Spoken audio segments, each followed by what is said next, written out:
We anticipate in the next 10 to 12 years, approximately 86 million Hispanics coming into the United States and 41 million Asians. You have been the majority minority for 400 years in this country. You have been the number 2 population for 400 years. You're going to get kicked out of being number 2. You're going to go down and become number 4. Now, common sense, even a 3rd grade education will tell you, if you didn't get anything when you were number 2,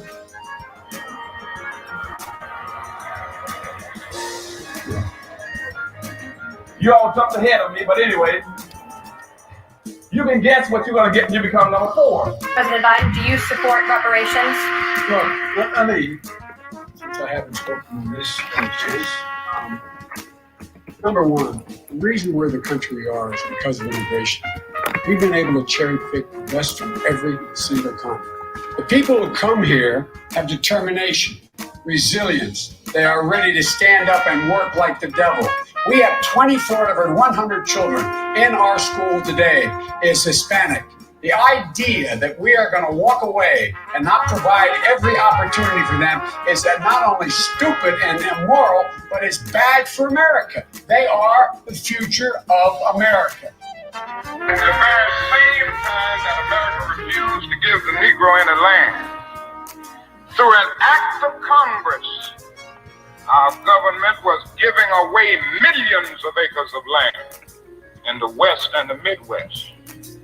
Which meant that it was willing to undergird its white peasants from Europe with an economic floor. But not only did they give the land, they built land-grant colleges with government money to teach them how to farm.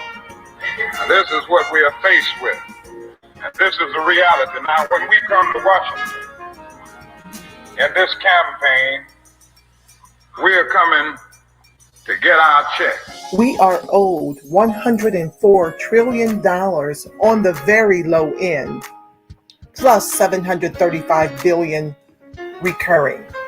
This number does not include the cost of about 50 Black Wall Streets that were decimated, nor compound interest from 2017 when Sean D. Rochester's book, The Black Tax, was published, nor the cost of Black life, nor the cost of living increases, nor the war on drugs, nor the current day pandemic.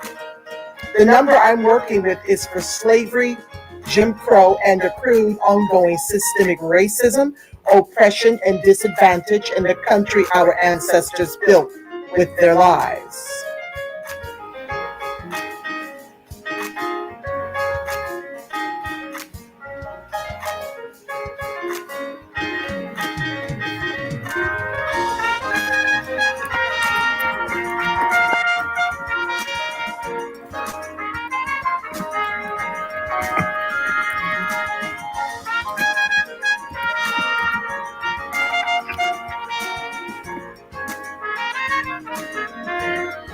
Good afternoon on the West Coast. Good afternoon in the mountain. Good afternoon in the central. Good afternoon on the East Coast. You know exactly who it is, family.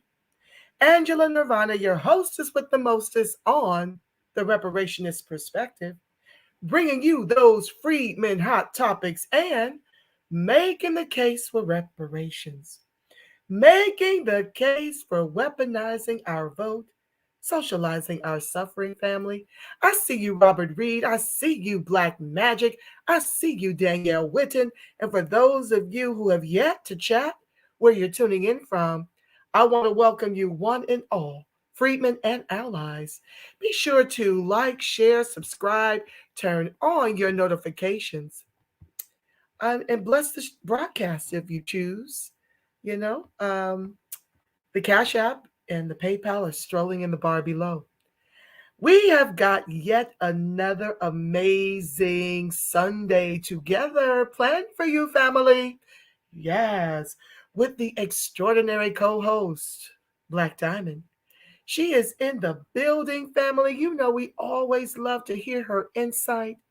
Just a beautiful, brilliant mind. And I can't wait to chop it up with her. I think what I'm going to start with, to allow more people to file in, because we've got a little strategy session that we want to involve you comrades all over the country and all over the globe in. Yes, we're talking about that $9 billion set aside and all these different banks getting this money. And at the Freedmen's Bank Forum, where they basically are weaponizing our Holocaust to enrich immigrants, to keep us tethered to the bottom of this Titanic as the anchor of this country's capitalism. Well, we're not having it. Black Diamond, they're already shouting you out. So without further ado, let me share this video, and then Black Diamond and I can chop it up about an epic weekend at the California's task force meeting, where State Secretary Dr. Shirley Weber said, while the whole country is trying to give our reparations away to Black immigrants, that it is exclusively for freedmen. It was so rich, I could have just done somersaults all through the house when she spoke, if only I could. So with that being said, family, stand by. Let me share my screen. ABC reported on it. It's all over the country. It's all over the country, as we have been fighting against a very empty HR 40 that wants to include all Blacks, as if the atrocities leveled at our ancestors under the heinous crime of U.S. chattel slavery isn't reparations enough for those groups. But I digress. Let me share the screen, family. Welcome, welcome, one and all.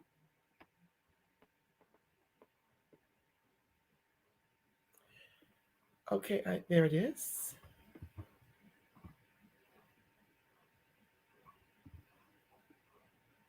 States is that reparations for African Americans should be limited to descendants of slaves. Shirley Weber's great-grandfather was born into slavery, and she created the first in the nation task force to study reparations. During a meeting yesterday, she said that while Black Americans have suffered from racism in the United States, they always had a country to return to. According to Weber, reparations should go to those who were kidnapped from their homeland and left with nothing after generations of forced labor. Okay, family, without further ado, let's hear what Black Diamond has to share about it. Co-host in the chat, I see you, and I'm going to get to all of your comments. I'm going to leave time before we let Black Diamond go to go through the comments, because I'm sure she wants to impart wisdom. Black Diamond, are you with us? Hey. I'm here. Hey, thank you as always for inviting me back. It is always a lot of fun, and it's always an honor to be a part of the TRP family. So thank you very much. And my goodness, this has been an absolutely phenomenal week, phenomenal weekend, and now we are wrapping it up for today's meeting with TRP. I don't know, as I said on my radio show, I feel like we had another Christmas this past week. Dr. Weber just did a phenomenal job. It impressed upon me so much that we literally played the entire 7 minute, 20 seconds of her video on our show this past week. This past Saturday. And understand, we had Dr. Claude Anderson there, but I had to take the time at the top of the show first to pay the honors and the respect due to just what Dr. Weber did. And then her taking ownership that I am the author of this bill. So please let it be understood. I don't want it to be misconstrued in any way, shape, or form as to whom I was writing this bill for. She clearly said it was for the direct descendants of the formerly enslaved. She made it clear for everyone so that we can put to rest the argument, right? So we can just end this whole simpleness about who should receive it. There's no question that other people have suffered under the racism that the United States imposes, but there's no question that these people in specific are due reparations, and those were the direct descendants. She said it's disheartening for her to even think about that yet again, we are trying to move forth legislation for the advancement of us and the protection of us. And we find ourselves yet again at the back of the line. I mean, when she said it, it kind of just smacked. I think it knocked the breath out of everyone. I can't. You know what, Black Diamond? If you've got that link, can you drop it to me? Are you able? Did you ever get on? Are you sharing the link that I sent you to at least be able to monitor what's happening on the screen? Were you able to get in? Yes, I am in now. Okay. Robert Reed, I see you. Robert says, as quiet as it's kept, I kind of see how the AB 3121 Commission has proceeded as long as it did with members of Commission waffling on eligibility requirements. Robert, we're going to get to that, so stand by. But I really would be honored if Black Diamond could share that 7-minute link. I know it's 7 minutes of showtime, but there would be nothing that thrills me more than to be able to have that link embedded in our time together today, family, because it was epic. And I don't know how many of you joined my live of the task force meetings to bear witness to what she said. I thought that clip from ABC would divulge more, but of course they like to treat us like a footnote and not really dig in the way we need to with respect to the expose from Secretary of State Dr. Shirley Weber imparted. It was so rich that this program, this broadcast today, would not be complete if I didn't have Black Diamond share the link so we can listen to it together and unpack it and dig through it, okay? I'm just doing this to give more people time to come in because we've got some strategizing to do. And I see you, Brian Johnson. He says, I can't wait to hear these diamond gems by Black Diamond. Amen to that. I see you, fam. And, you're one of my staunchest co-hosts. So we got to strategize because we've got some millions out of these billions that have been earmarked in the name of the Freedmen's Bank.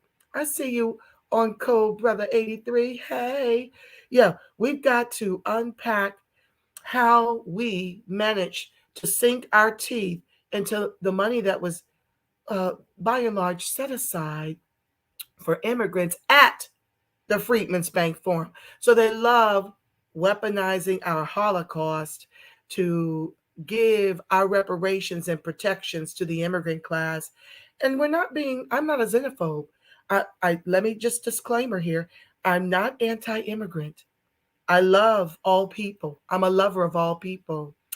But I am anti the weaponization of immigration against freedmen whose ancestors built all the wealth everyone eats from but us with their lives.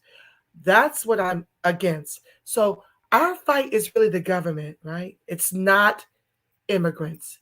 It is our government who continues to find ways to make us eat this L of which we've been eating for over 500 years now, and we're done. So while we get the capitalism needs a bottom, we are here joining forces all over the country to let you know time's up for Freedmen. We're done with the bottom, and we're going to wear you out until you let our people go. So Black Diamond, what's up, Kelly Pryor?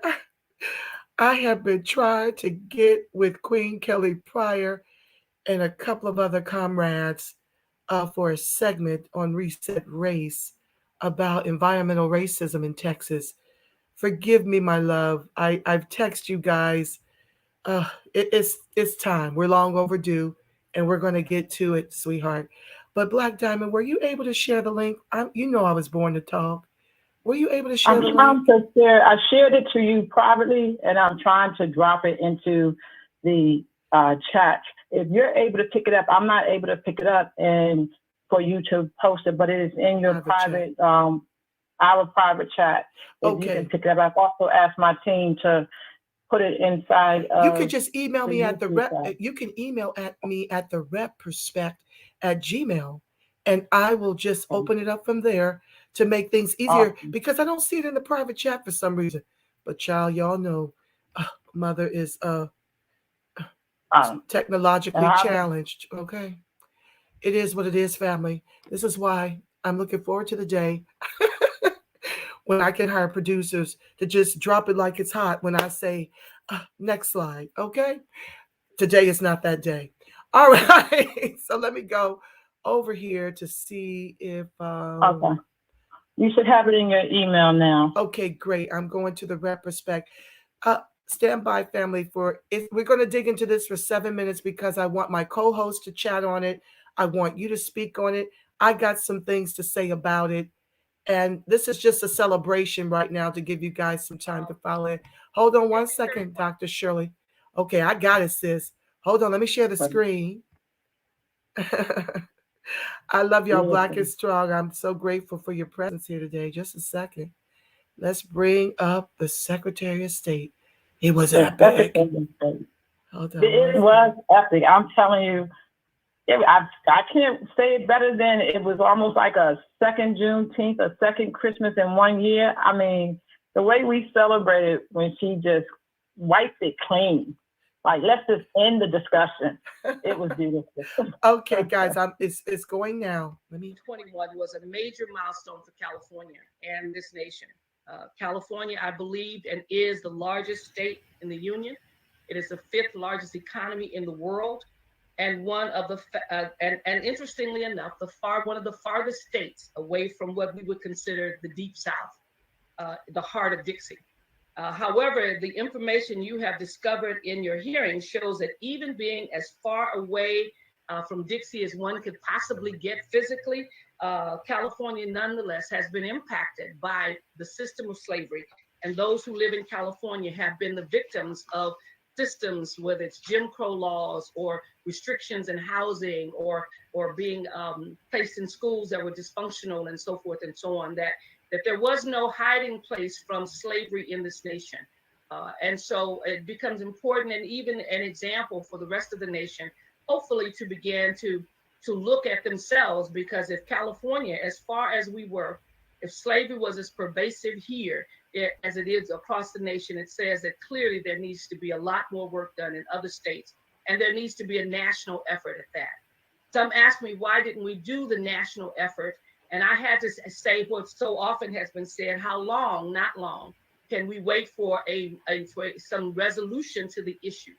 Langston Hughes talked about waiting for things that are so long that before you know it, the dogs are biting at your door, because obviously others are still organizing against you as you make an effort to try to be patient, to be thoughtful, and to try to move an agenda. So it is important, as I've indicated to so many, when I authored AB 3121, that I realized that many of the issues that are going to be addressed in this bill have not been resolved. There are a lot of unresolved issues. So with that in mind, this is not a perfect bill. It's a good bill. And it requires from you the kind of conversation that needs to happen about who gets what. And so I want to share with you today my thinking and my conversation that occurred as I was authoring the bill, interacting with a number of communities and groups to help you understand what takes place. Reparations is designed to repair and heal the damage done to Africans for 400 years of slavery and Jim Crow. Recent immigrants do not share our common oppression at the same level. And I say this because I have numerous friends who are recent immigrants and a son-in-law who's a recent immigrant. They can trace their ancestry. Things that I have limited knowledge of and access only go up until maybe 1870, but not to the depth that my son-in-law experiences. Reparation is for those who are the descendants of slaves first, because of the devastation they suffered from hundreds of years of no wages and no ability to own land and accrue wealth. Their ties are permanently severed from their homeland, and their ability to return to Africa is almost impossible. We are truly, unfortunately, American. I am a living witness to that, having traveled to the continent for dozens of times over the last 30 years, have met and gone to see folks whose villages I'm supposed to know, have interacted supposedly with former relatives, and I come back each time happy that I went, but clearly aware of the fact that I am truly an American. That slavery stole from me my ancestry and my heritage. And no matter how I wear African clothes as I have, and many of you have been to my house to see my collection of fabulous African art, the reality I come back with every year is that I have nowhere to go but here. That is not the case for those who are immigrants in this country, who come here from Africa, who still maintain their ties and their relationships, who still own land in their homeland, in their country, and can always return and have for them a sense of pride and dignity about who they are and where they are. So those who lived during the slave period, and even if they were free, were never fully free and did not have access to the resources oftentimes that they needed to maintain their life and to be free. So I'm very clear about a couple of things. One is that I would never have written this bill if I thought at some point in the process of providing reparations that I would look at the line, if there was such a thing as a look at the line of those standing in line for reparations, and that I would discover that those at the front of the line were those who had very limited, if any, impact at all from slavery. I would be very upset if I discovered that only those who had the resources, who had the greatest amount of information, who had been more prepared than others, found themselves at the front of the line. And those who suffered the most from generation to generation out of slavery, from poverty and lack of resources, would find themselves once again at the end of the line because they got the message late. We didn't do enough to basically help them to understand that they had been the victims of a poor educational system that did not prepare them for the university. And as a result, they did not benefit from it at all. Kaminsky talks about it. I was reading in your last report, what my staff gave me, that he said it's an issue of not about being Black. It's an issue of descendancy and lineage. And he's absolutely correct. There will be many Black people who do not deserve reparation. But there will be many who, obviously, whose lineage, they are Black, and their lineage clearly says very strongly that they deserve to have reparations. Reparations is about harm that has been done, its extent, and who basically should have that harm mitigated by some form of repair to that individual. So I hope I'm clear about what I meant at the time. We had conversations, and that's why one of the things talks about basically those who are descendants of slaves being handled first, and others may be secondary. Those other secondary, those who were impacted by slavery, who lived in the United States during slavery, who may have been free, but also had their visions limited because of the slave system itself that did not treat them equal. They were not treated as equal citizens. They had limited ability, and they also become vulnerable as a result of the system of slavery. Those who came after slavery, who may have experienced Jim Crow, who may have done various things, came here with their lineage intact, came here with their resources intact, and came here oftentimes looking for a better life. We did not. We were kidnapped, brought here against our will. All of our past was taken from us, and we truly have nowhere else to go but here. Thank you.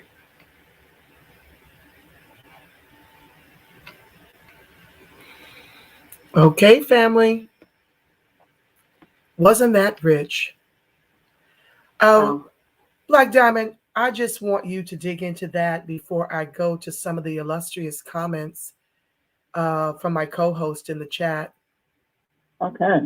I mean, if we didn't take pride in our lineage from what Dr. Weber said, then there's really something wrong with our vision of how we see ourselves.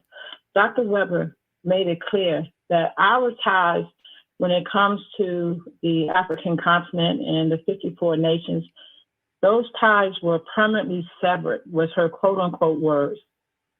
Permanently severed. That's something deep that we need to think about. She wanted to make sure that we understood that we have to, one, gate up. We have to, one, recognize the harms that have come to us. We recognize that, yeah, we have love for everyone. She has a son-in-law, as she mentioned, who is of continental African descent.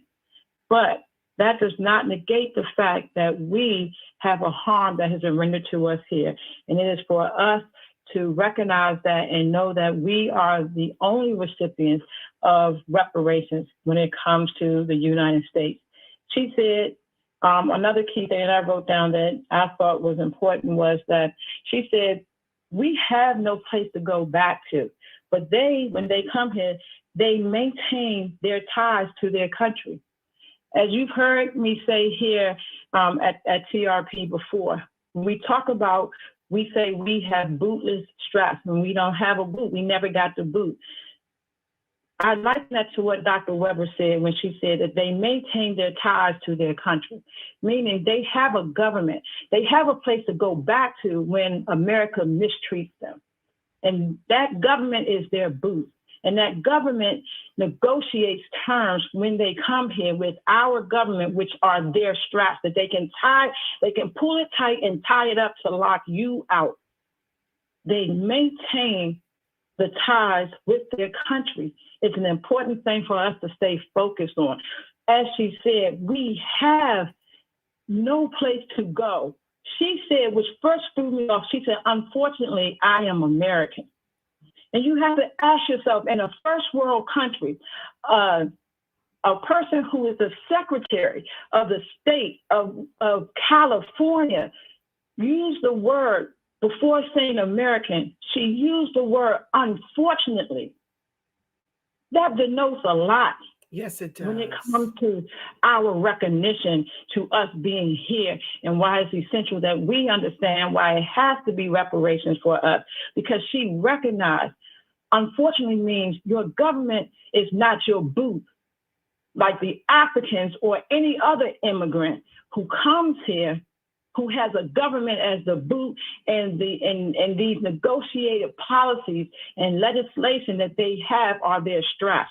She recognized that, family, and she wanted people to understand, stop playing with us.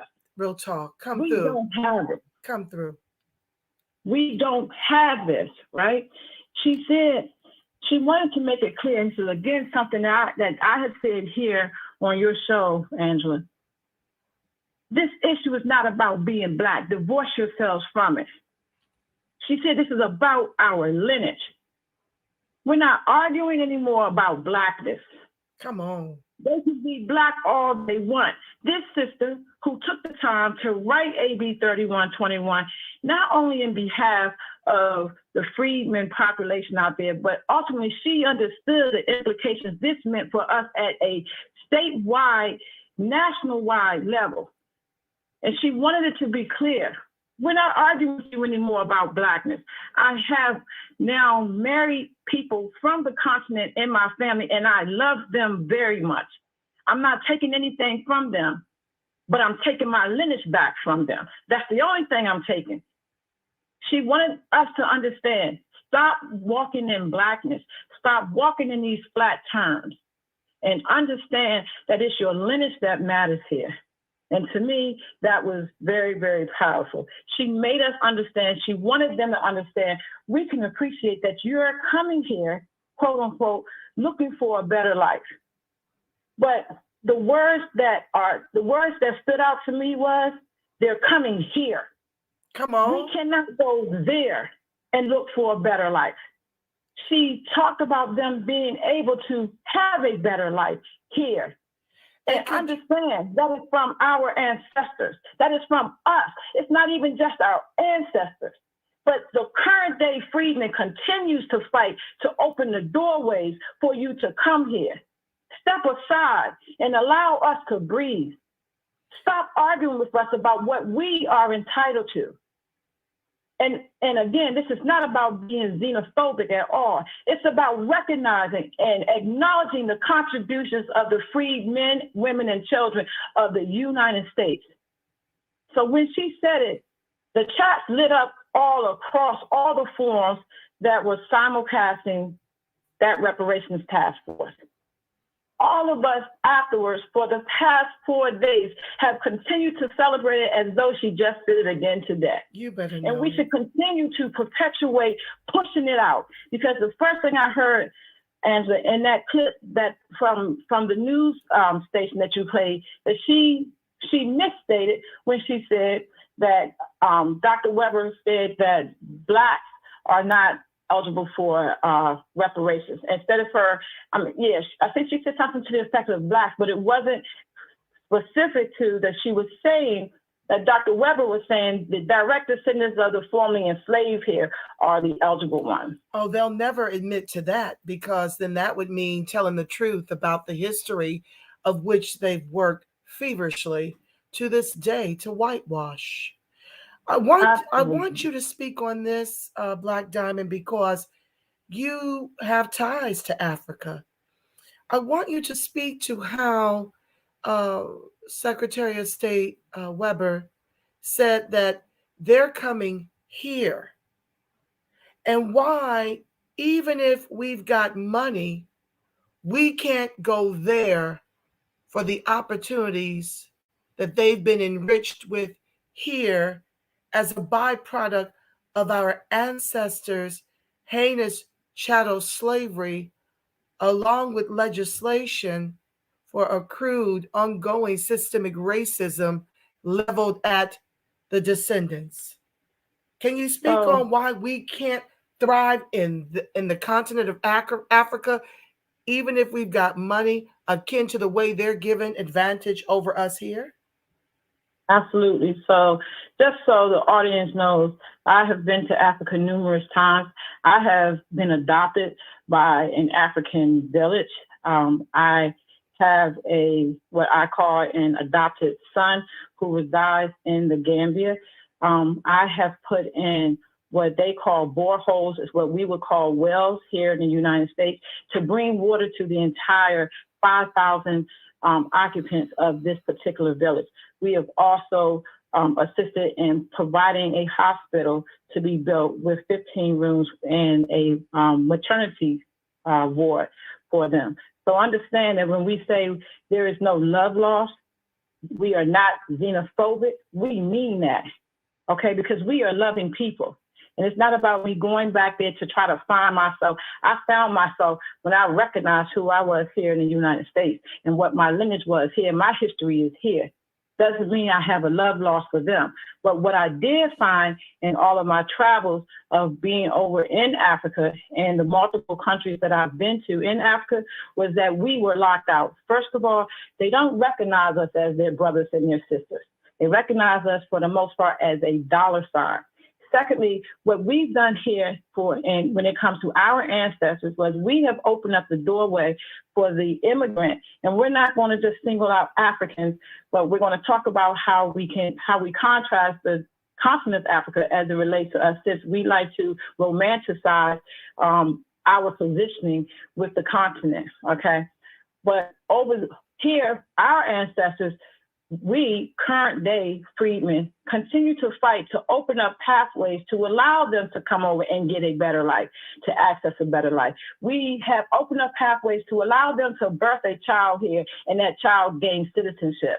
The very thing that we are still fighting for. We have allowed them to come over here, and if they have adequate funding, they are able to purchase and own, actually own as a citizen here.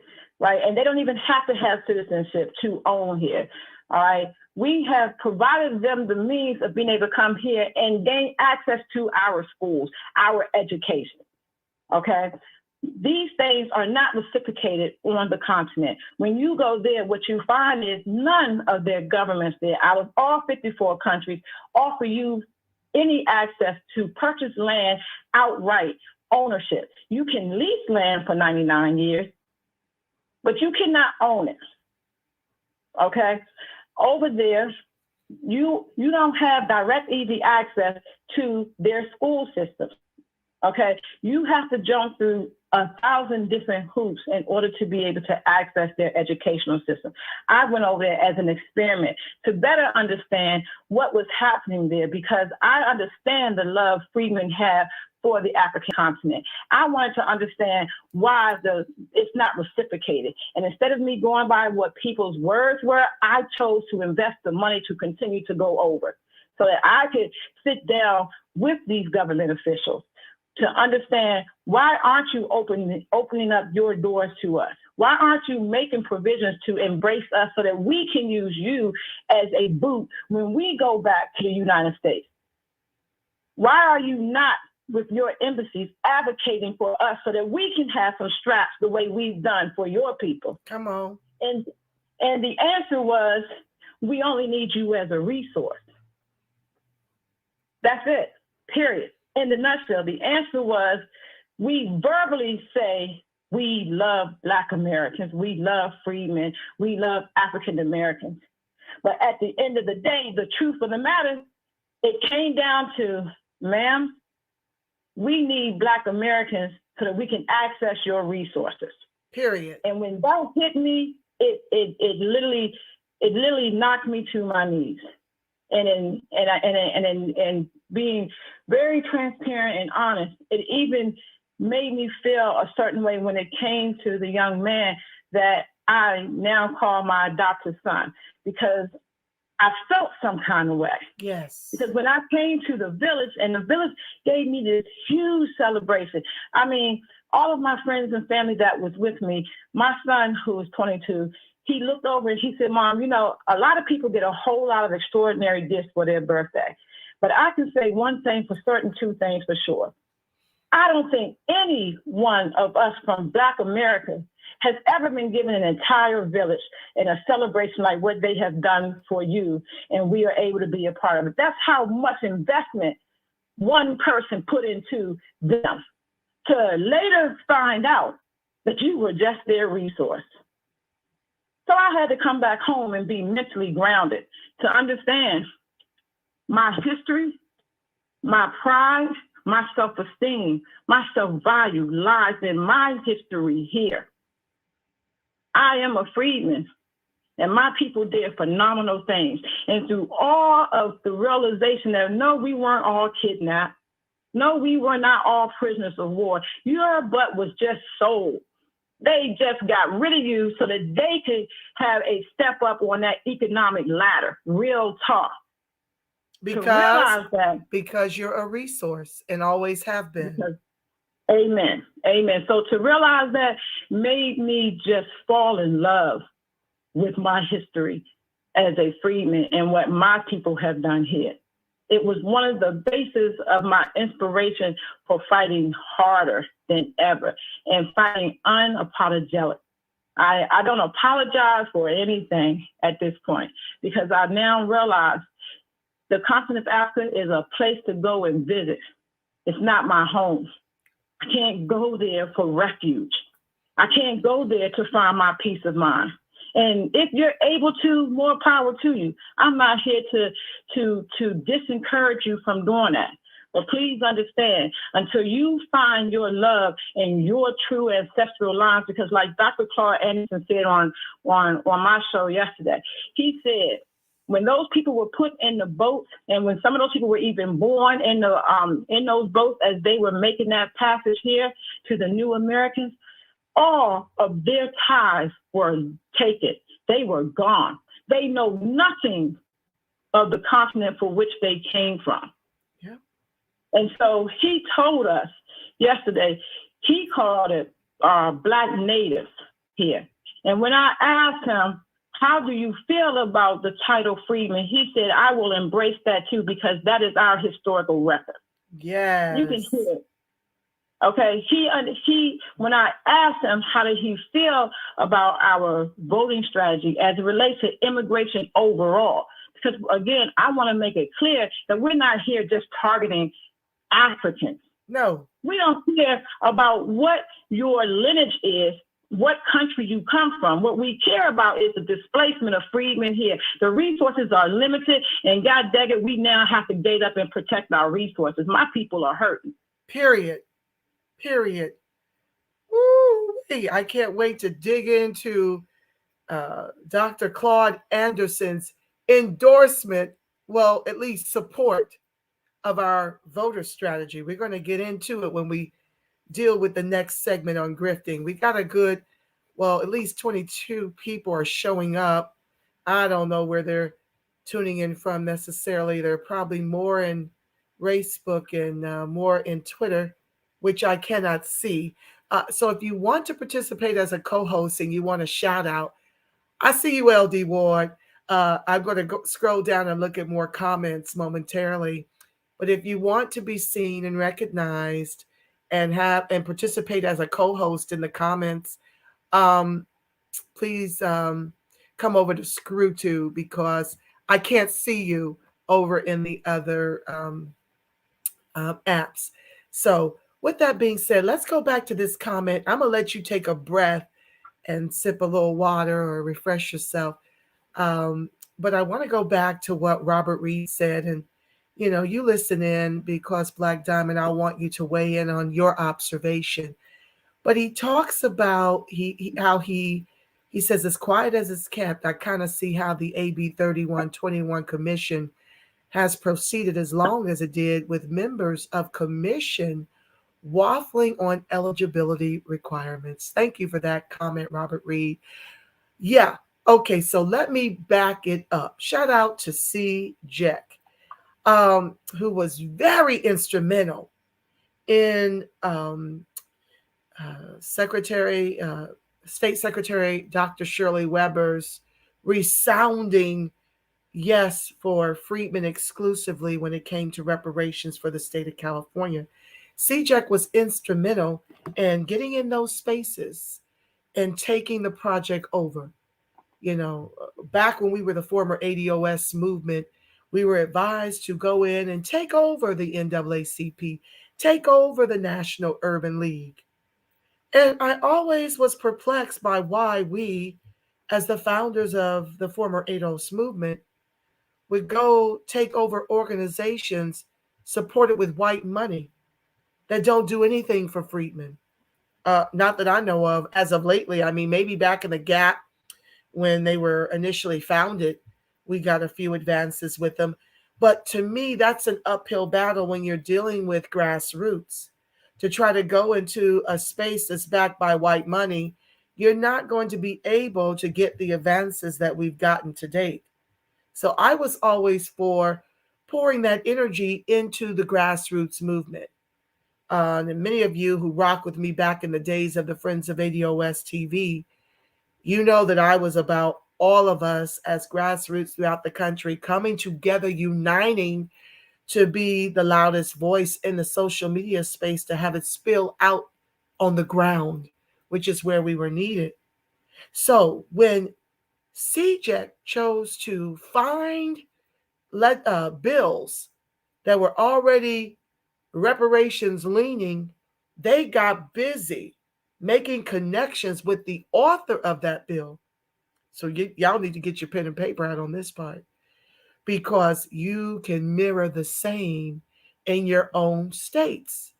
Now, I saw a Black Excellence video, which I'm going to speak with Black Diamond about coming back on the air to help me unpack, that boasted around 15 cities throughout the country that are working on reparations.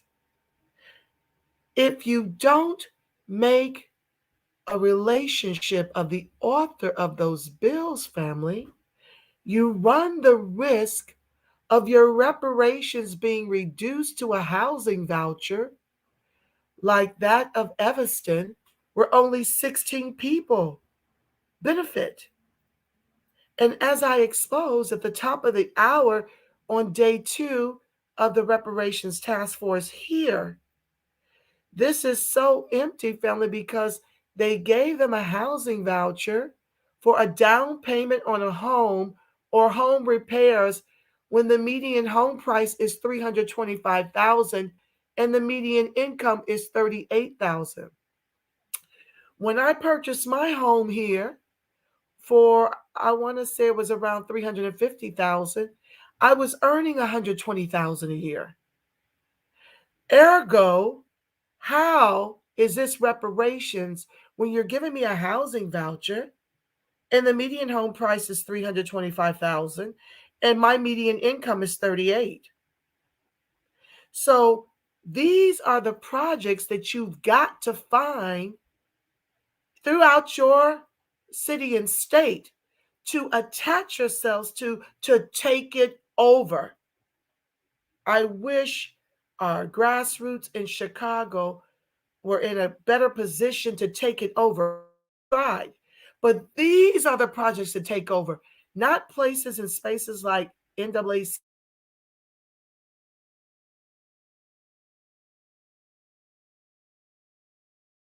On Black Diamond. Listen, y'all, they messing with me. I'ma try putting this Ethernet cable in. I don't know if y'all just saw that blackout, but let's try it again.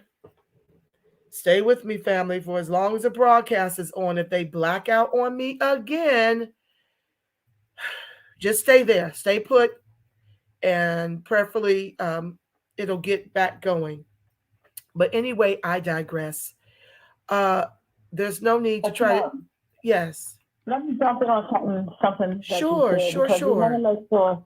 Thank you, because we want to make sure that the audience understands. One of the things that we have been known to do is that we are reactive, right? We are reactive. And that's a problem, because when you're reactive, you find yourself outside of the doors of these conversations, knocking and banging, right? We have to become proactive. Proactive means that you can't wait until someone else drafts a bill and then make it legislation.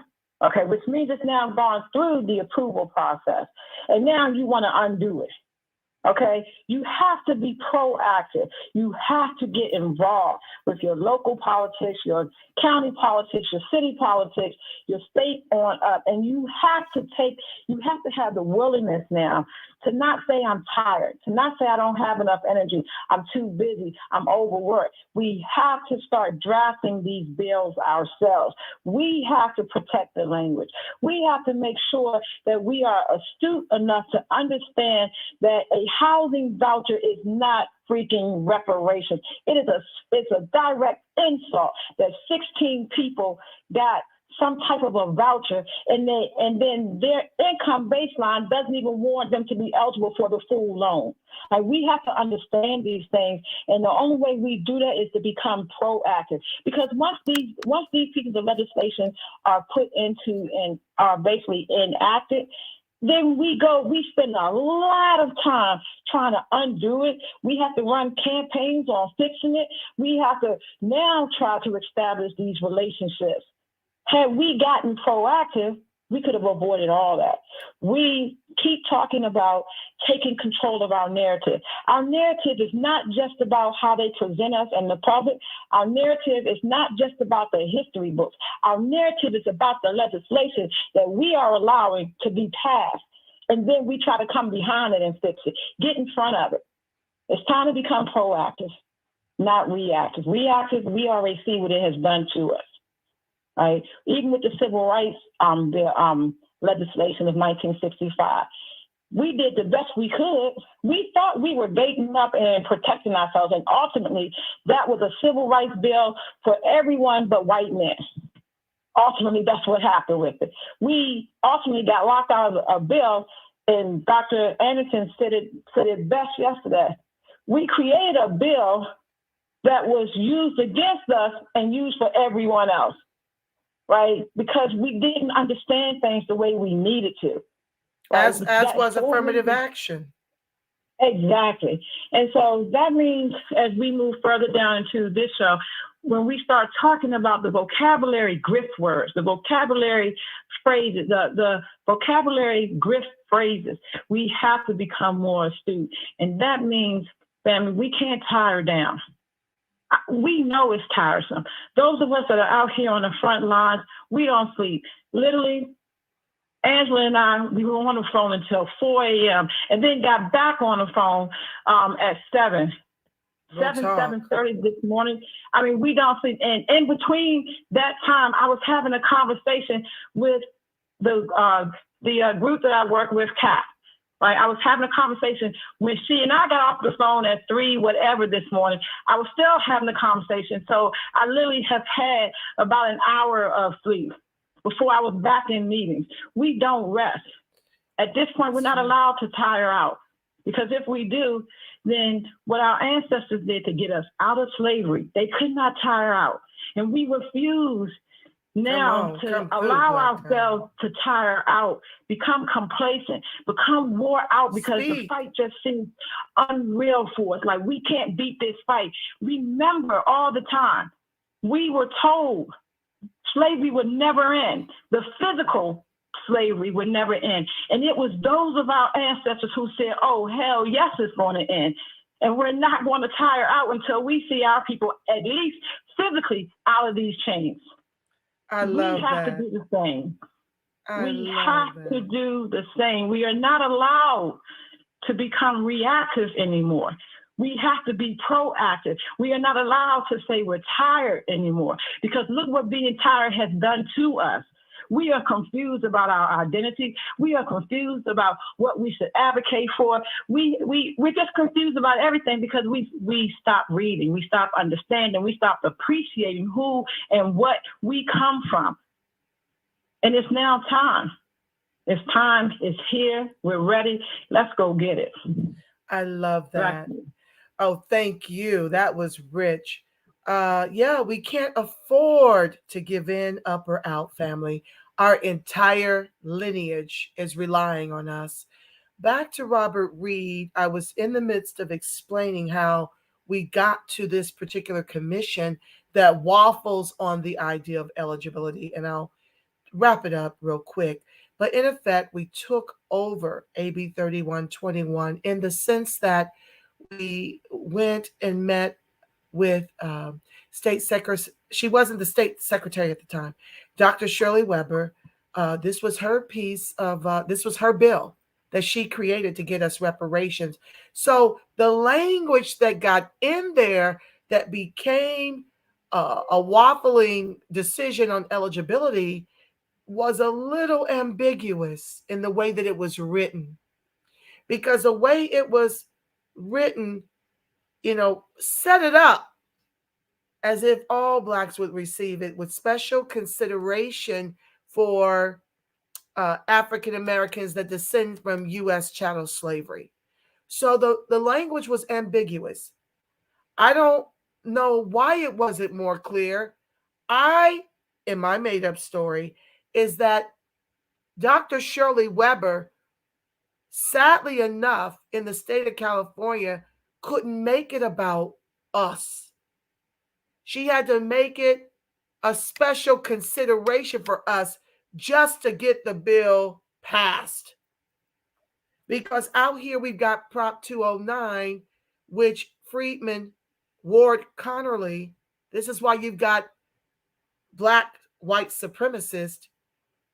He was working out here on behalf of Asians and white to make the case that special consideration for us who descend from U.S. chattel slavery here in the state was reverse discrimination. So with Prop 209 dismantling affirmative action in the state, although they can make Spanish a language requirement just to get a job interview, if that's not discrimination, I don't know what is. So although those advances and advantages were rolled back here in the state, this to me was why she had to language it in such a way. What it did was it decimated race-based anything. That's what it did. And so to me, she had to be clever in the way she packaged it just to get it through. And so when it comes to this commission, our selection and our nominee, we had quite a few nominees. Okay, let's start there. But the only one that made it through is Camilla Moore, who is now the chairwoman. So that was our recommendation. But the governor, and I want to say 2 or 3 senators, got to pick the rest of the commission. So when you see us in these task force meetings fighting on eligibility for the past 6 months, it's because we, CJEC, not all of our recommendations were were entered. They didn't get accepted. Okay? So you're dealing with people who are working with NARC and NCOBRA, Pan-Africanist organizations who believe that Black Africans, many of whom descend from slave traders, and Caribbean Blacks, immigrants, who descend from CARICOM, which we're not entitled to. CARICOM has not invited us to be attached to whatever remedy comes from CARICOM. But NARC and NCOBRA strongly believe. That's why I believe this thing has been shelved for 30 years, because you know good and well white folks don't want to give it to us, let alone 10 to 14% immigrant Blacks to be attached to our justice claim that didn't get here till, by and large, after the 65 Immigration Act, you see. So that's what ended up on the board. When you are in those meetings, that's why you're seeing, Robert Reed, that back and forth. I just want to explain to you that that is not us. That's NARC and NCOBRA who are insisting, even though we've told them about Chermaninsky and his report, that you can't, it's against the law. Like, you can't remedy Black immigrants and tether them to the justice claim. Black Diamond, are you able to unpack Chermaninsky and what he said about it being unlawful to do? I mean, when we just in basic terms, so that we don't go too far off. In basic terms, the rulings of the Supreme Court says that they basically are not going to pass anything in behalf of, if it's related to race. So we have to recognize that HR 40, NARC and COBRA, they are building it all around race. So they know that it's an imminent failure. What we have learned, again, is that we have to base it around lineage. That is the key to it not being shot down. So with the Repair Act, with what we spoke about before, HR 1865 coming out through NASD, we have gone back through now as we grow in our education and our understanding of these different rulings. Like, we are all everyday citizens. We don't sit around and arbitrarily study cases and case law, but we're now getting to know experts, and we're better understanding where we go from here. And where we go from here is that everything that we do cannot be, nothing that we can do at this point can be race-based. Black, the word Black denotes race. And Dr. Anderson broke that down to us again yesterday in the most clear and concise way, that it wasn't even something, and it still isn't, and I can attest to this. Over in on the continent of Africa, they don't know what Black is. They don't know that they're Black. Black started here in the United States. And it started here so that they could establish what they later called race. And so when we understand those things, the 13th, 14th, and 15th Amendment was supposed to address that, but it didn't.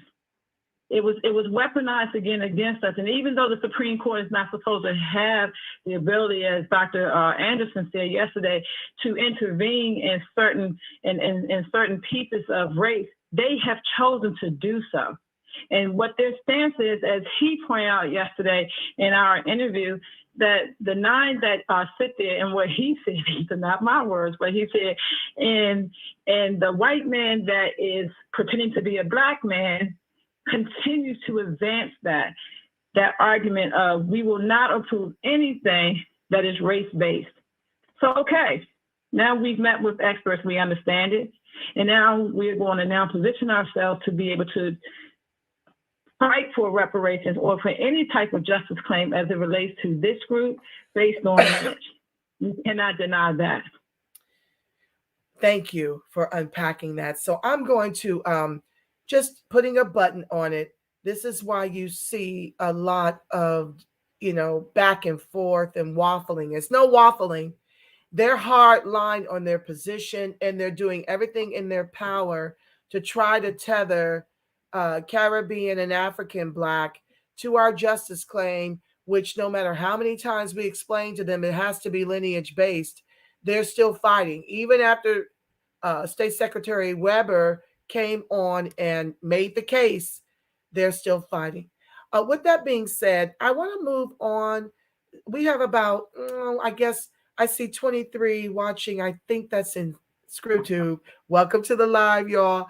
And I can't see the numbers in Facebook and Twitter, but let's get into the meat and potatoes of some strategy, because we're at the top of the hour and I don't want to detain you too much longer. Can we please talk about, I want you to fill the people in while I take a ladies' room break real quick. Can you fill the people in on what happened at the Freedmen Bank Forum, and why we need some strategy, so that we need their help with some strategy. So I need you active in the chat to come up with a strategy to go in there and at least at the Black Bank get a large portion of that 71 million they got. I'll be right back. Absolutely. So, family, you all know that we discussed the Freedmen's Forum, the Freedmen's Bank Forum that was hosted, I believe, on December 14th. And I referenced during that discussion the 4-hour video that showed a lot for us. It showed us how, at least at this point, the Hispanics feel and what their vision is about not waiting, not standing in line. They're refusing to be at the back of the line, and they don't have a problem letting us know that they know how they can get ahead of the line, and it's through us. And that's what they're doing. But with that being said, one of the things that stood out in that conversation of the first, I think, 44 minutes, and I think this timestamp, if my memory serves me correctly, was around the 28-minute mark, where Joseph Haskins of Harbor Bank of Maryland came on. And he spoke about many, many things. But the thing that stood out to me was that this bank is a Black-owned, Black-founded bank, and he's a co-owner of it. They are based here in the state of Maryland, and they received $71.2 million from the Freedmen's Bank Forum. And our history is named because we are the Freedmen. Right? So it's in our name that they received it. But when he spoke, unlike the Hispanic bank owner, I think his name, I forgot his name was, I think it was Jose Pastor, but don't quote me. I know his last name is Pastor, but he spoke directly after the Harbor Bank spoke. But nonetheless, unlike the Hispanic banker, the Bank of Harbor, the Harbor Bank of Maryland was very, very soft. He used those GRIFT terms of disadvantaged communities, minorities, people of color, at-risk communities. He did not speak directly to us. So what we have done, we were going today initiate a strategy of calling the Harbor Bank of Maryland and demanding some things. And we at first sat down and discussed what we wanted to demand from them. But then as we ensued in our discussion, we decided it'd be best that we took it out into our community, because we're not the voices of the entire community. The community is their voice. So what we wanted to ask all of the listeners is, if we have an opportunity to meet with the Harbor Bank of Maryland to determine how the $71.2 million can reach our communities, what are some of the priorities that we are demanding? Some examples. Do we want 20% of the money to be earmarked to Black-owned stores or the revitalization projects within what we call Freedmen communities? What is it that we exactly want? And we're asking for the listening audience to engage with us. Let's brainstorm together. I am here, CAP is here in the state of Maryland. The Harbor Bank is based in Baltimore. We can literally walk in there. But before we just overload their switchboards with a whole lot of rhetoric and a whole lot of screaming and hollering, let's do a very well planned out, thought out attack on them. And to do that, we need all the amazing, great minds that are in this chat room. So now we're asking that the chat wake up and start putting it in the chat. And if this takes us a week or 2 weeks, then let's then let's take that. We're not expecting it to come out in an hour to an hour and a half, but we want well thought out input. And we're asking for your assistance in doing it. We are the community, not Angela, not myself, not any one individual. We as a collective are a community. And understand that although the Harbor Bank of Maryland is here, they are able to loan across this entire nation. So don't feel that you're not a part of it because you're not here in the DMV area. All right, because they can loan internationally if you are an American that is abroad, right? If you're a freedman or you're any other type of American, and their monies are not allocated to just us. It's allocated to anyone they deem that fits their criteria. We need to have a part in what that criteria looks like. We need to have a part in what we want in specific for our community, not just open demands of saying, give us money. Give you money for what? So let's talk about it, family. Absolutely. Well, while you guys are chatting your responses, I do want to remind you, if you can't think on a thing and it comes to you later, I put my Gmail in the chat, the repperspect@gmail.com, for you to send over all of the ways in which you'd like to leverage this money with some immediate relief, family, right? Because we have to understand that reparations is the long range goal. That's not coming right now. Okay. I don't know when it's coming exactly. I know it is coming. And as long as we continue to beat the reparations drum like a steady beat, we will get this repair, and it will be lofty, and it will be over multi-generations. Okay. So in the meantime, if you can't think of what you'd like the money to be used for, while we're in this chat, before I get to reading the chats, then please Gmail me at the repperspect@gmail.com. It's in the chat. I want to thank D. He or she simply goes by D. And he or she wrote, I donated to your Cash App. Thank you so much for that. Please like, share, subscribe, turn on your notifications. And if you feel as compelled as D to bless the broadcast, please do so. It takes a whole lot to educate the masses and to advocate for freedmen. So I thank you, one and all, for being here and on this live. I see you, Tansy Flakes. I see you, Dennis Jones. Let's see here. Who else do we have to shout out? I think Trey Lincoln. I see you, fam. What's up? What's up? I love having you guys over here. So I'm going to give you guys time to chat how you'd like to see this money spent. Now, this is not reparations, but please know that reparations is a long-term goal. We need immediate relief right now. And so when they're giving away $9 billion in the name of Freedmen Bank for immigrants, we need to make sure we come up with a strategy to go after that money at every bank where the money is warehoused for freedmen. That can get us some immediate relief. Okay.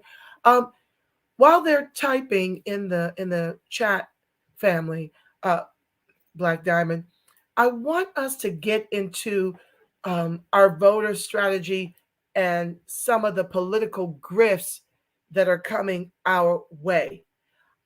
Would you like to start that? Because remind me, as we're going through the political grifts, the latest one concerning Mitch McConnell, when he said, he kind of made a distinction between African Americans voting and Americans. Like he lied and said, well, African Americans vote as much as Americans.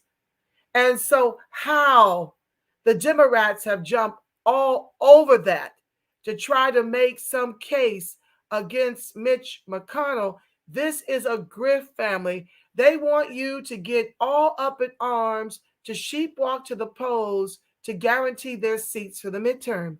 You can't allow the racist tweets of a boogeyman Trump to be greater than your concern about the survival and the flourishing of your lineage. We've got to stop this emotional, oh, he said I wasn't American. Why should that matter over tangibles, family? Can somebody share that with me? Why are we getting our panties in a bunch over what Mitch McConnell said when Biden has said so much worse? He talks to the civil rights. I can't even call them leaders. They seem very spineless to me. He talks to them like they're his little pickaninnies. He said that we weren't even black if we didn't go out here and vote for him, blindly without tangibles. How in the world are we allowing emotionalism to drive our vote? It is just unconscionable to me that we are more concerned about what the Republicans say than we A, are concerned with what the Democrats say, and B, fighting for tangibles as in reparations over multiple generations. Okay, for slavery, Jim Crow, and accrue ongoing systemic racism, oppression, and disadvantage in the country our ancestors built with their lives. I don't know how we keep getting stuck and bamboozled by the Democrats who are making much ado about nothing. That's one of the grifts I did want to share. Black Diamond, did you want to weigh in? Yeah, I do. And first off, I want to frame out our strategy for the Harbor Bank of Maryland. I think for the most part, most of us here in the chat, we are aware that CAP currently has a petition out. And if you don't know about it, you can go to captaskforce.org to sign a petition, because we have penned legislation, or rather a bill here, to try to establish the Office of Equitable Justice for Freedmen Affairs. Until we get our actual offices established throughout the nation, throughout our localities and our cities, we have to become our own Freedmen's Bureau. And this is the first step. Every time we see money put out there, certainly in the name of our lineage, we become a Freedmen's Bureau. And we're going to start laying out the agenda for these people why they have this money, such like the Harbor Bank of Maryland. We are the Freedmen's Bureau. Everyone in this chat is now officially a part of the Freedmen's Bureau. And we are speaking as those people, the freedmen, and we're now telling you what we want done with the monies that are in our lineage names. Okay, so please understand, until we are officially recognized, we are now recognized. And we're going to come after each and every one of those financial institutions that have received this money in my and your lineage name first. Now, to get back to what you were saying, Angela, about let me stop you. Let's stay there for a second, because welcome to the live, BB Rodriguez. Welcome to the live. Tanya Fowler says, loans to get mercury amalgams removed, AALGAMS removed. That's what she'd like to see, percentage of this money that has been earmarked for immigrants. This is what she'd like for us to use that money for, a portion of it. Loans to get mercury amalgams removed. I don't really know what that means. Do you, Black Diamond? No, not offhand. I have to research it. Okay. Tanya, if you could unpack that. I'm just looking here to see, hey, y'all, we are out here in these streets making these things happen, says Tansy. Amen. Shout out to Capital Accountability Project. I'm just so thrilled to be aligned with them in this fight for reparations. Let's see here. Brian says, I'd imagine the most pragmatic method for the times would be to petition for any financial assistance under the umbrella. Where'd my comment go? Under the umbrella, I think it jumped because other people are commenting. Oh, Danielle says amalgams are dental silver fillings. Thank you, Danielle. Oh Lord, these young smart people over here. Let's go back to Brian, and then we'll go back to Tanya and what Danielle's saying. Okay, back to Brian. I'd imagine the most pragmatic method for the times would be to petition for any financial assistance under the umbrella of COVID, since even that has disproportionately harmed Freedmen. And to your point, Brian, they are using those surplus funds and giving it away, 40 going north to immigrants. Black Diamond, did you want to weigh in? Yeah, because they are. What we don't understand is how they have now repurposed it. They have sent it back to the federal government with a whole new agenda. Now, these are funds that were issued for the quote unquote COVID relief under the American Rescue Act, right? And then what they did, because they underutilized those funds within our community, they said, oh, we have a large surplus of American Rescue monies, but we can't use it under the American Rescue Act because there are clear parameters of how we can use it. So what we're going to do is rewrite a whole new agenda. We're going to send it back to the federal government and then call it, quote unquote, repurposing the money to now do what we want to do with it. And so those issues locally in your state, we have to, again, go back and look at it. We have to follow the money as to what money was assigned to our communities, what was done with it, and how much of it was now sent back, and now it has been repurposed for another use. I mean, they repurposed some of it to build community centers in predominantly white areas. They repurposed the money to do explicit outreach into the Hispanic community, where they actually have commercials running now that are in all Spanish.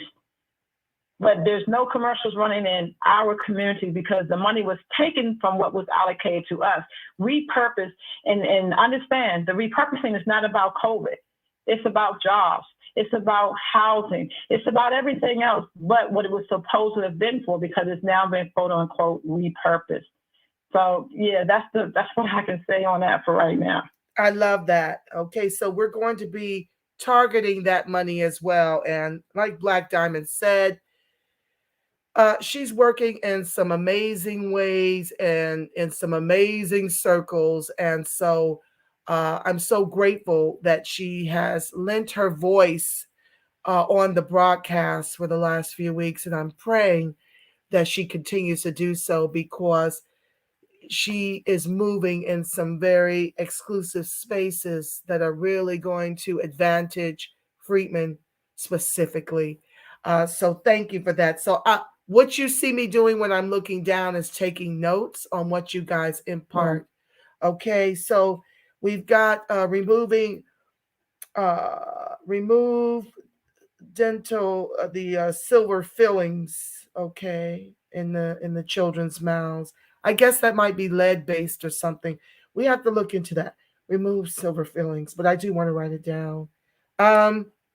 Let me see what else before we move on to the grifts and our voter strategy. See if they have any more comments in here. And like I said, if you can't think, it's called amalgams. Okay. If you can't think on how you'd like to see the money distributed, Gmail me at the Rep Perspective Gmail. You don't have to just do it in this one exercise.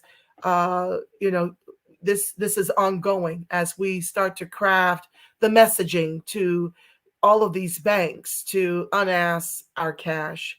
Let's see here. Brian said the same people enraged by Mitch. Oh, this was bad. I'm gonna get to that.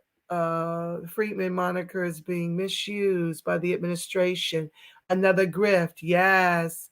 Okay, I'm just seeing here. Oh, Dennis Jones, and I'll go back to those comments, guys. Don't think I'm forgetting, but I'm trying to stay into this frame and take these notes for people who have ideas.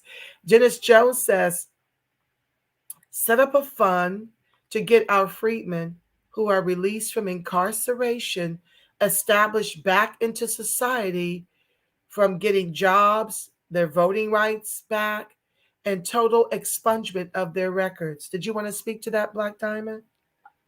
Yeah, that's something that I did in the past here in the state of Maryland, I set up a reentry program for our ex-offenders. And I actually received grants for that work. Ultimately, the state of Maryland at the time did not have a reentry program for our ex-offenders. And Dennis is absolutely right. We do need to demand that we have something structured in all of our states as it relates to that, because on the federal level, they are now they're now holding hearings, and forgive me because I forgot the bill's number, but they are holding hearings now to reduce and equalize the sentencing between crack and cocaine. And that means a lot of our people, and this bill particularly has bipartisan support.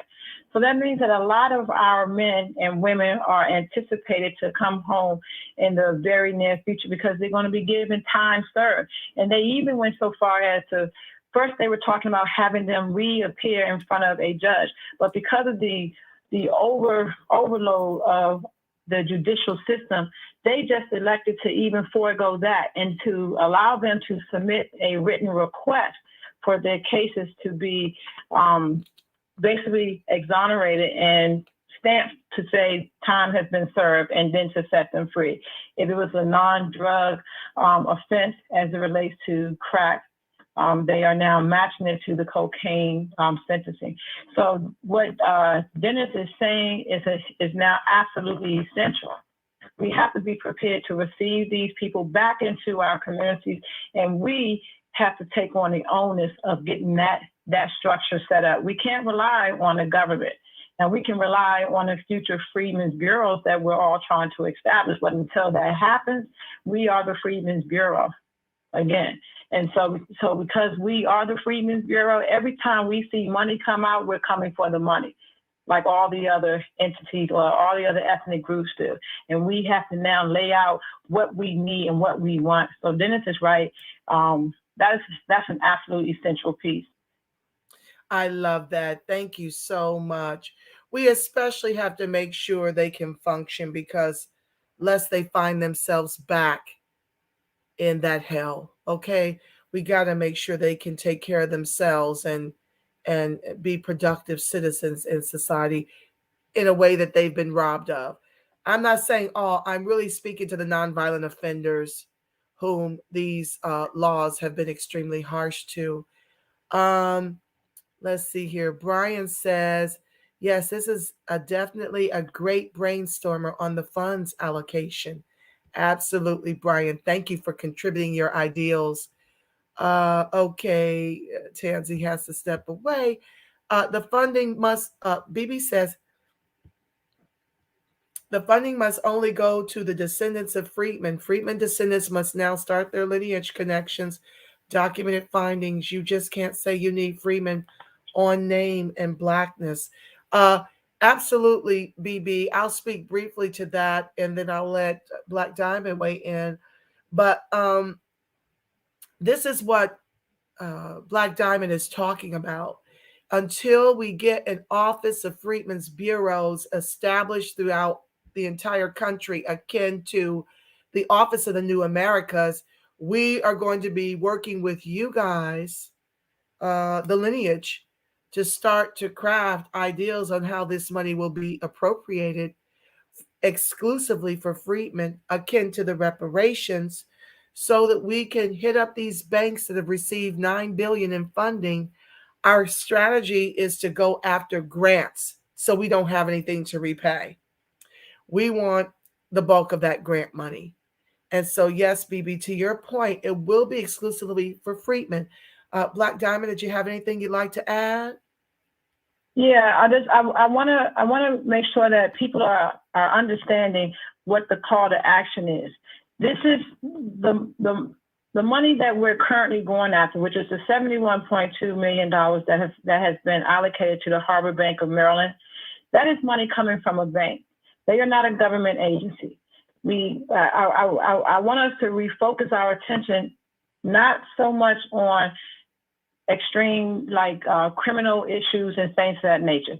What we're trying to identify is, what do we want this bank to do with that money that we can partake in. What we don't want to happen is that we start making demands that are beyond our capacity to be able to control. Okay, we are now trying to take hold of being economically included in this money, not locked out. Now, think of it as an immigrant. An immigrant is if we ask for criminal justice reform, then we better be ready to have criminal justice experts, trained experts to handle that, or they're going to outsource the money to our opposition. Okay, I need us to focus on what we can do, right? Each as an individual. Is it something that you have a need of? Let's bring it down to just an individual right now so that we can refocus our thoughts. I've got one. Okay. I feel like we need cash. We need an infusion of cash. I believe Freedmen should be receiving direct deposits of this repurposed COVID money that they did not use in our communities, along with the 71 million and whatever we can glean from that. You know, I believe that these things need to be direct deposited into Freedmen banks immediately, or checks or what have you to Freedmen exclusively.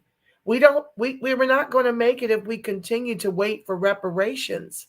You know, that's just too long-term of a goal. How do we get cash immediately into the pockets of Freedmen? So maybe what we can do is when we're proposing something for this bank, because again, remember, this is a bank. A financial institution is going to protect their financial stability. Okay, so they're not going to just deposit cash into our accounts without them being able to benefit from it in some way. So now we say that we need cash, and we absolutely do, and we know that within our communities, a lot of us are unbanked. We have issues with banks, and therefore we're not able to go to a bank and just cash our checks without all these additional fees. So one of the things that we might look at in our demand is for them to provide transitional loans or transitional grants to people, and we have to lay out the criteria, right? Because the bank is going to ask, how does this benefit me? They're not going to deplete their assets by just handing out money. Okay, so how do we keep this bank up and running, given that this bank obviously has a stellar history as it relates to the state of Maryland and to the federal government, that they want to even give them $71.2 million. They have already proven that they must be sound in their financial decisions. So when we're making our demands, they have to be on a solid ground that we recognize that we need to also maintain the bank. The bank has to stay alive in order for it, one, to continue to receive grant money or loans in our behalf, right? And that we utilize it to build our communities. So getting cash, absolutely. Now, what does that look like as we build it out so that we reinforce the bank's assets while they're assisting our community? Exactly. I guess I'm thinking more so of the grant money that they've received. Did Harbor Bank not receive the grant money? They did. They received $71.2 million. They do not have to pay back. So it's all a grant. Now, how they determine to allocate it is the thing that it's what we need to stay focused on. Okay. Right? Because even if they decide we're going to give all $71.2 million out in grants, how does that benefit our community, right? We want to make a long-term, ongoing engine of financial growth with this money. If that means we take over one whole city block and we put barbershops and hair salons and beauty stores in a day that we own, and we build the infrastructure to circumvent the Koreans of getting these hair supplies to us, then that's what it means. But we need to have an engine, a vehicle that continues to feed our community at the end of this goal. I understand. Thank you for that. BB, the reparative justice claim Oh, she's talking about the reparative justice claim. That's a little different. But BB, I'm going to try to get back to that comment.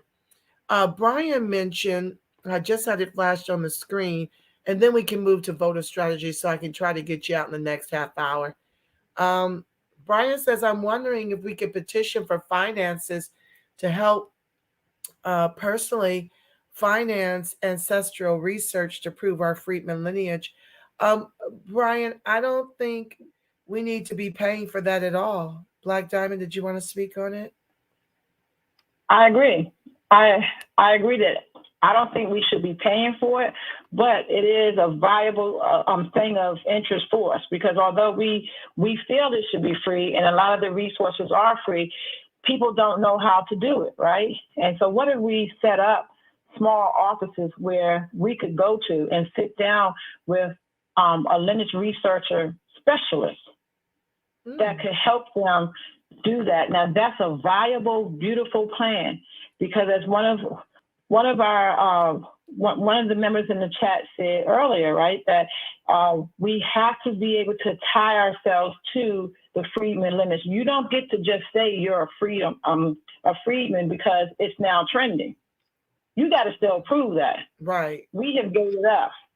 So yeah, us having lineage research specialists is not a bad idea until, and even though some of the resources are free now, you can go to ancestral.com. You can even go to the Library of Congress and research Freedmen records now. A lot of people don't understand how to do it. A lot of people are just not comfortable with computer research. And so it doesn't hurt our community. It benefits us to be able to go to someone who does it day in and day out.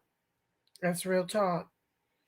Okay, let's jump into the last portion of the broadcast, where we're going to discuss the political grifts. Did you want to start that off? Okay, sure. So some of these terms we're very much familiar with, and we've already discussed them before. Some of the grift words: low income, undeserved communities, marginalized groups, Black, African American, minorities, BIPOC, POC, disadvantaged communities, ethnic networking, the family chain migration, the VRA, which is the Voters' Right Act, right? The Voter Rights Act, GRIFT, it distracts us. At-risk youth, at-risk communities, and at-risk adults. These are all, we have to pay attention that we automatically identify with those terms, but they're grift sometimes, and we need to be able to read through it to make sure that it is specifically talking about us and not everyone else. Another phrase was, we are all in this together, right? Lift every tide. Opportunity zones. Another one, and these I found directly on the NAACP's website as part of what their mission is and who they are.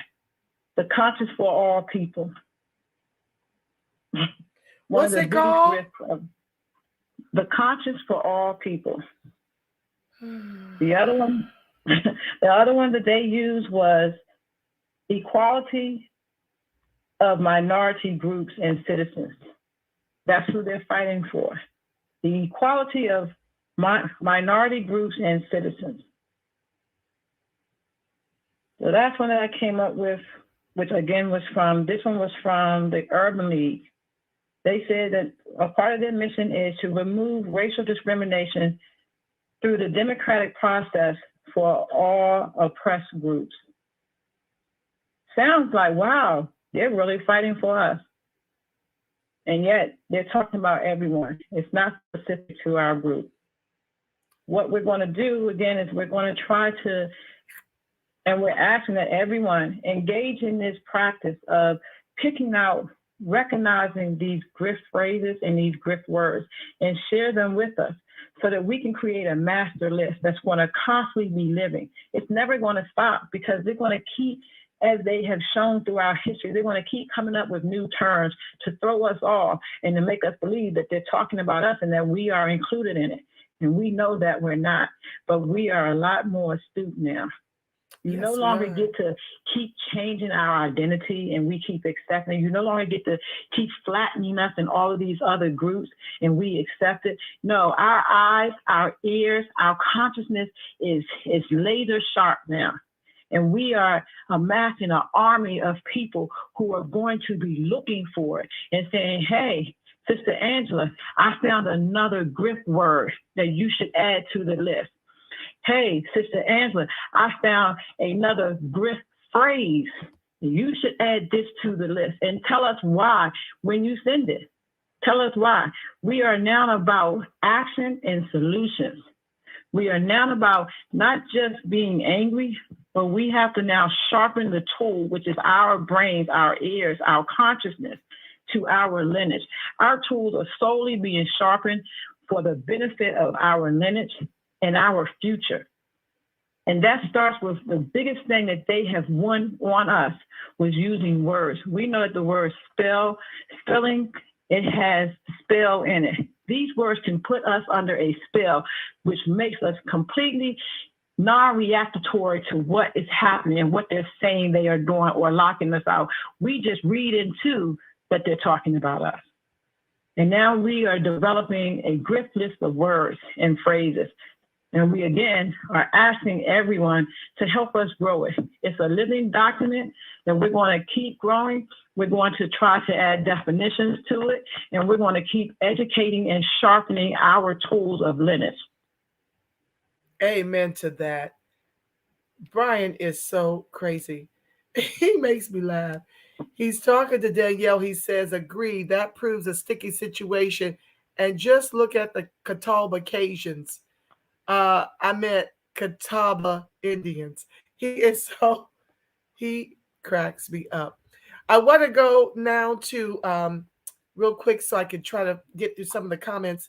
The reason why this is vitally important this midterm season, family, is that we don't have the luxury of staying home. I guess in the midterms, it's not as bad as if you were to stay home for the general coming up in 2024. But I prayed long and hard over a strategy, as did Black Diamond, for Freedmen. We don't have time to establish a third party, family. That's going to take time that we are out of. These immigrants are going to be showing up to the polls in record number, especially if they manage to get this Voting Rights Act passed. As we all know, we don't have a problem showing up with ID to vote. That's not Freedmen's issue. Maybe in some instances, but not the majority, like they're trying to prioritize it over reparations for Freedmen. They're playing on your heartstrings to give illegals IDs and the right to vote. As you've already seen on a prior broadcast, illegals can literally use their arrest records, their warrants, to actually use that as ID to fly all over the country and to just do them. And you only have to be in New York 30 days as an illegal to have the right to vote. So when you see these Democrats grifting off of the VRA, Voter Rights Act, that's to get you sheep walking to the polls to make you believe your voter rights are under threat, when in fact it's illegals in particular and some immigrants who may have challenges with their ID that the Democrats are working feverishly for. So we recognize that we really need to send a message to the Democratic Party. And after long thoughts and prayers over what that strategy should be, Black Diamond and I have aligned on the one that would require us to neutralize the threat of immigration, both legal and illegal, against Freedmen, to make us a permanent bottom caste in the country our ancestors built with their lives. This is an ethno-genocidal plan that's been in play since Andrew Johnson took our 40 acres and a mule and gave white immigrants and white slave owners 100 years of the Homestead Act. And so this, browning of America is because white folks are infertile and can't have babies at the record numbers in which freedmen women and people of color are able to mass produce children. Okay. So this is what you're seeing right now. It's a continuation. And now it's a full court press. I've shared with you on other episodes where Biden is flying in these illegals at night, and the Republicans are finding this out. They're catching them in the act, bringing these illegals into the country and establishing them all over the country, giving them sanctuary, giving them education, giving them our reparations, giving them a way to be more American than we've ever been in this country. Okay. There's no reason we should be in competition with Hispanics for the bottom. How's that work? How are Hispanics now more wealthy with more income in businesses and home ownership than freedmen? It goes back to what Black Diamond shared, that they've got boots from their country that, collude with our country to give them advantage, because the whole goal of this government is to ethno-genocide freedmen. Okay. So we've got to be smarter and do akin to what the immigrants do. They've got a strategy. As long as you're giving our reparations away and our protections to them, and they earn less than $50,000, I figured it out, they're by and large voting blue. Once they're at $50,000 and greater, they jump red. And so with a lot of thought and consideration over what the Freedmen voter strategy is, we couldn't make it about an agenda. Why not? The Democrats lie about the agenda. You see what happened.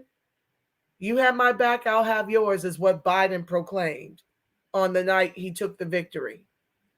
On the night we gave him the victory, 87% of our electorate voted this in. Okay? So the Democrats will lie to you about an agenda that will never come, all the while telling you they're not doing anything specific for your group, all the while telling you that nothing in this country will fundamentally change. And the Republicans don't need our vote, because why? Right now, the immigrant vote is split.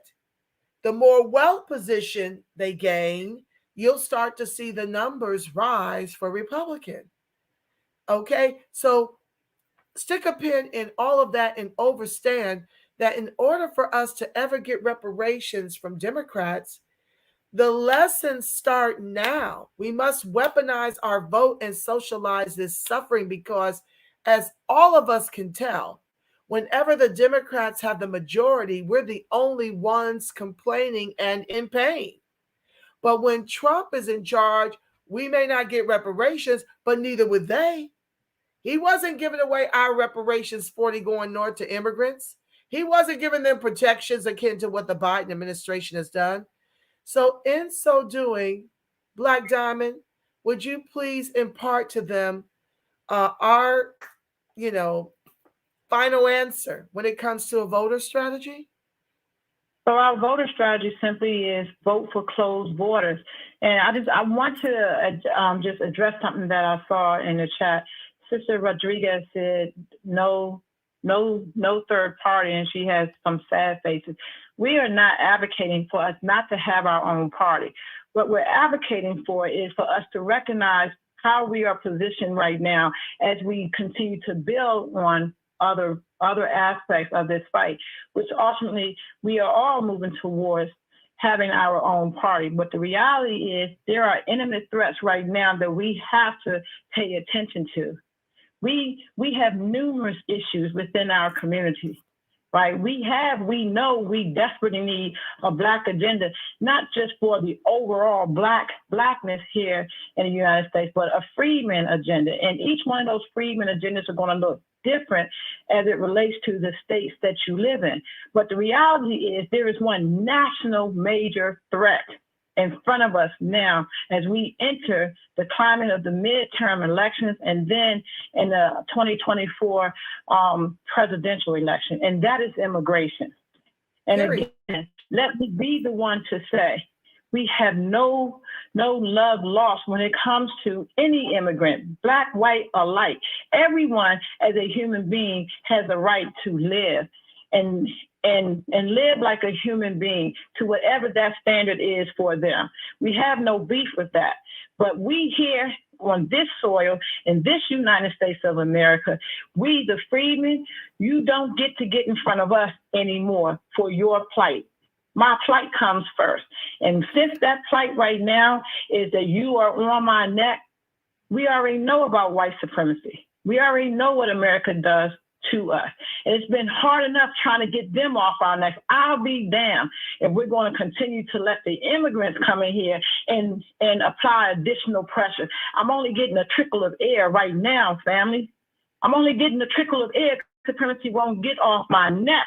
Come on. The immigrants do not have the right to stand on my ear and take out the last trickle I have.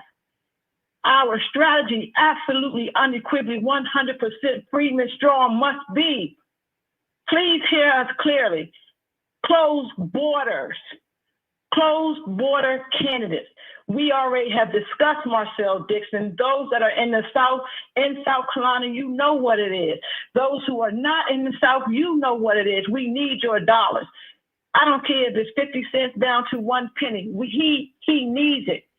Put that brother in office and then make it your due diligence. I know it's a lot of candidates in all of these states running. Go and look for one thing in specific. Are they trying to close these borders? And if they are, like Dr. Claude Anderson said yesterday, if they are, do not look at their color of their skin. Do not look at the color of the party that they represent. Look at the policy that affects you, that's taking the last breath out of your body and your people's body. And that is totally, it is immigration of all ethnicities. There is no one is higher or lower than the next one. I'm sorry. I know people are struggling that are coming from Afghanistan, but guess what? You got to go back home and deal with that. What you don't get to do is come here anymore, and we embrace you while we continue to die out, because now the weight has now broken the bone that's in the back of my neck because you're standing on it. Understand that my voice is trembling because that's how much passion it is. And we have to understand the larger threat right now, and it is immigration. And we have to close these borders with closed border candidates only. And that's the strategy. Wow. BB Rodriguez says, at Black Diamond, thank you for your breakdown. You know, it's just so, we've got so many beautiful minds in this movement. I thank each and every one of you for being here today. I have detained you and Black Diamond close to 2 hours.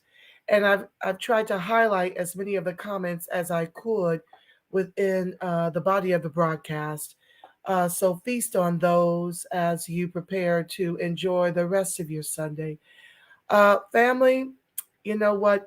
We are at George Floyd. We are at Ahmaud Arbery. As Black Diamond so eloquently intimated earlier at the top of the broadcast, we can't afford to give in, up, or out. We can't afford to get tired. And when you think you're tired, think on the ancestors and what it took for them to get us the emancipation, only for the white supremacists to turn us free to die.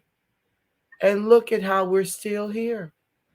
And so our goal in this reparationist movement is to guarantee that we not only survive, but that we flourish. Okay?